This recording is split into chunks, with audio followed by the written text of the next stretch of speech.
આવો આવો મારા વાલકુડા એવા ટાબરિયાઓ, મારા નાનકુડા એવા ભૂલકાઓ. હું છું વાર્તા કહેનારો.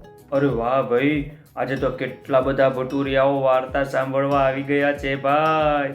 આવો આવો, આજે હું તમને બધાને એક સરસ મજાની વાર્તા કહેવાનો છું. ધ્યાનથી સાંભળજો અને કાન દઈને સાંભળજો પાછા.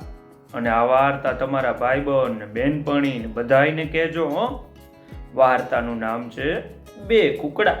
તમે કુકડા જોયા છે ને? હા, બે કુકડાની આ વાર્તા છે. બે હતા કુકડા. આ બંને વચ્ચે એકવાર ભારે મોટો ઝઘડો થયો. બોલો લ્યો, ખૂબ કજ્યો ને ખૂબ કંકાસ. એક કુકડો કે આ વાડો મારો, આ વાડો મારો. તો વળી બીજો કુકડો કે ના રે ના, આ વાડો મારો છે, હું રહીશ એમાં. બંને વળી કહે એમ હોય તો ચાલો આપણે હવે લડી જ લઈએ અને જોઈએ કે કોણ જીતે છે. જે લડાઈમાં જીતે એનો વાડો અને હારે એનો ખાડો. એટલે બંને કુકડા વચ્ચે ભારે મોટો ઝઘડો થયો ભાઈ. ખૂબ મોટો ઝઘડો, લડાઈ થઈ ને એક જણ હાર્યો. એટલે હારેલા કુકડાનું તો બિચારાનું મોં પડી ગયું. અને એ તો પેલા ખાડામાં જઈને બેસી ગયો. હા, જીતેલા કુકડાનો તો ગર્વ ક્યાંય માય નહીં. એટલો ગર્વ થાય કે હું જીત્યો, હું જીત્યો. એટલે એ તો પોતાના અભિમાનમાં ને અભિમાનમાં એક ઊંચી દિવાલ હતી ને એના ઉપર ચડી ગયો.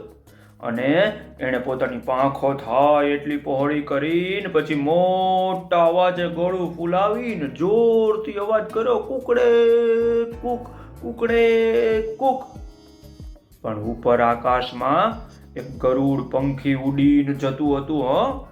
તે પેલા અભિમાનમાં આવીને કુકડે કુકડે કુક અવાજ કરતા કુકડાને જોઈ અને સીધા એ કુકડાની ઉપર ગરુડ પંખીએ તરાપ મારીને આકાશમાં ઉપાડી લીધો. લઈ ગયો એને તો. ગરુડે એ કુકડાને મારી નાખ્યો અને પેલા ખાડાવાળા કુકડો હળવેકથી પોતાના ખાડામાંથી બહાર આવી અને અભિમાની કુકડાના વાડામાં બેસી ગયો ભાઈ. તો બોલો લો ભટુરિયાઓ, આવી હતી એ વાર્તા. ચાલો ત્યારે આવતીકાલે હું તમને બીજી એક સરસ મજાની વાર્તા કહેવાનો છું ભાઈ. આવજો.